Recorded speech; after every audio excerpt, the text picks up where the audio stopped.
안녕하세요, 행복이님들. 오늘은 최근에 작고한 허수경 시인의 산문집 그대는 할 말을 어디에 두고 왔는가 에서 할머니에 대한 이야기를 읽어드릴게요.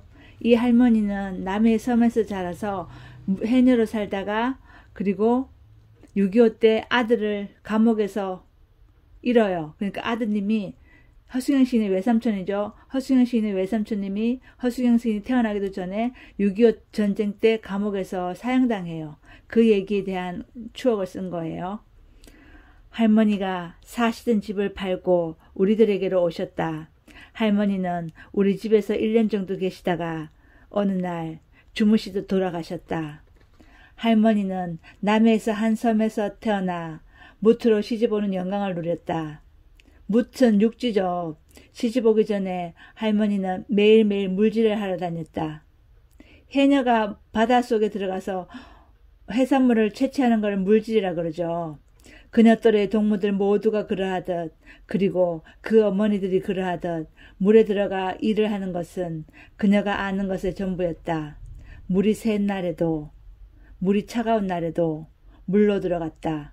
계절마다 물속에서 자라는 것들이 다르고 물속에서 자라는 맛난 것들은 그녀들의 가난한 가게를 얼마만큼 따숩게 해주었으므로 사내들이 바다에 배를 띄우는 동안 그녀들은 바닷속으로 직접 들어갔다. 물에 들어가기 전에 그녀는 언제나 바다를 향하여 숨을 한번 들이쉬고 무트를 향하여 절을 올리곤 했다. 그러니까 집을 향하여 절을 했다는 거죠. 물에서 나와서는 무트를 향하여 숨을 한번 크게 들이쉬고 바다를 향하여 절을 올렸다. 물질을 하고 끝내고 난 다음에는 바다를 향해서 또 절을 올리는 거예요. 되게 숭고하죠. 바다에 들어가기 전에는 집을 향하여 절을 하고 바다에서 해산물을 채취한 다음에는 먹을 것들을 채취한 다음에는 바다를 향하여 절을 하고 고맙다고 그렇죠. 할머니가 참 진실하시고 성실하신 분이에요. 물에서 나오면 온 손과 발이 부풀어 오르고 어깨는 지근거리고 가끔 두통이 밀려오고 욕지기 같은 것이 올라왔다. 물질이 어렵잖아요. 그쵸? 물에서 일하니까 손과 발이 부풀어 오르고 그 다음에 어깨가 아프고 그 다음에 또 물과 공기 중에 우리가 사는 공기는 압력이 다르니까 물에 들어갔다 나오면 두통이 있는 거죠. 압력 차이 때문에.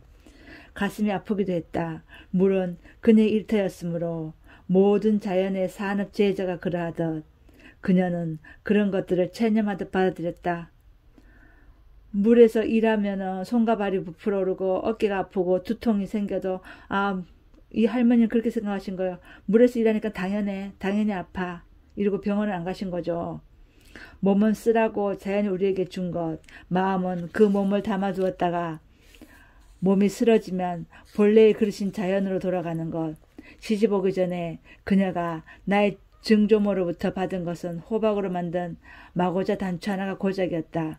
마고자가 한복이죠. 한복의 단추가 호박으로 만든 거예요. 황금빛 호박을 그녀는 오래 들여다보았다. 나무진이 물에 떨어져 수천 년 그 안에 들어있으면 이런 빛을 가진 호박이 된다고 했다. 호박 예쁘죠. 그녀는 집을 떠나오기 전 마지막 물질을 나가는 날 호박을 지니고 바닷속으로 들어갔다. 물속에서 그녀는 다시 호박을 들여다보았다. 왈칵 울음이 터질 것 같았다. 그녀는 그녀만이 아는 바닷속 어느 자리에 호박을 묻어두었다. 호박이 부모님께 받은 건 선물인데 바다가 그동안 자기를 지켜주었으므로 고맙다고 바닷속에 묻어둔 거죠. 그리고 자기가 결혼해서 잘 살아게 도와달라고 바다에게 빌은 거죠. 신랑은 포목장수였던 체지성을 가진 총각이었다. 일찍 양친을 여인 탓으로 특별하게 배운 것은 없었지만 성실하고 근면한 청년이었다. 가게를 싸전 옆에 두고 쌀가게 옆에 두고 점심때면 새각시가 끓여주는 된장찌개를 먹으러 불이 나게 집으로 오곤 했다. 처음에는 포목가게 심부름을 하는 것으로 차츰 일을 배우고 익히다가 싸전 기퉁이에 종지만큼 작은 털을 내어 가게랍시고 차렸는데 삼배 서너 폭과 무명 서너 짐의 바늘 쌈지가 고작 물건이라고 가게 안에 들어앉아 있었다. 각 씨는 물질을 하러 다녔다. 그러니까 할머니가 또 해녀 일을 하신 거예요. 물에서 나오는 그녀의 바구니에는 싱싱한 성게나 해삼, 멍게, 참조개, 돌홍합, 갯지렁이, 은조개, 털개 등등이 들어있었다. 게으른 아기가 들어있기도 했는데 아기는 배앓이를 잘하는 신랑을 위한 것이었다.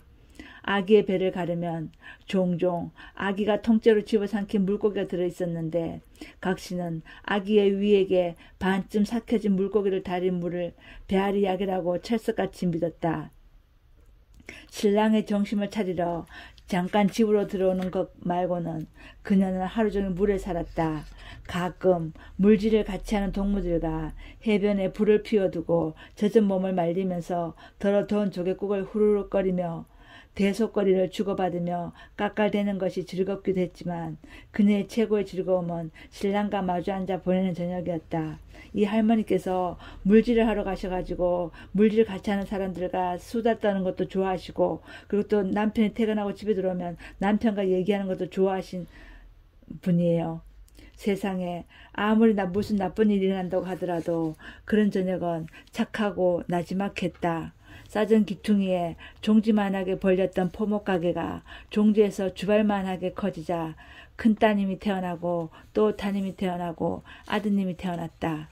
각시에서 어머니가 된 할머니는 아이들을 해변으로 업고 나가서는 해변에 지들끼리 놀라고 두고 물질을 하러 들어갔다. 아이들은 물질을 하는 어머니가 바닷속에 있는 것만으로도 자신들을 다 지켜줄 것이라고 믿는 듯 해변을 돌아다니며 놀거나 물이 빠지고 난 뒤 모래벌에서 피조개나 낙지를 잡아올리곤 했다.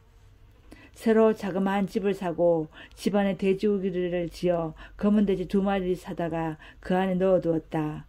마당에 채송화나 갓꽃을 심고 봉숭아가 피는 날이면 아이들과 함께 백반을 넣어 찌은 봉숭아를 손톱에 붙였다.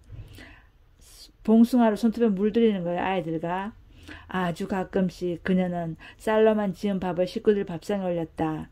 애들 아버지의 포목가게는 그런대로 수지가 짭짤해서 드물지 않게 목돈을 벌여 드리기도 했으므로 쌀로만 지은 밥을 한두 번 상에 올린다고 해서 그리 해픈 것도 아니었다.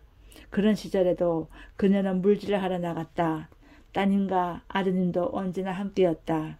세월이 지나 내가 태어나고 말을 알아들을 만한 나이가 되고 또 세월이 지나 할머니와 어머니가 나누는 말을 알아듣는 나이가 되었을 때 할머니가 어머니에게 그때 일에 대해서 말하는 것을 들었다.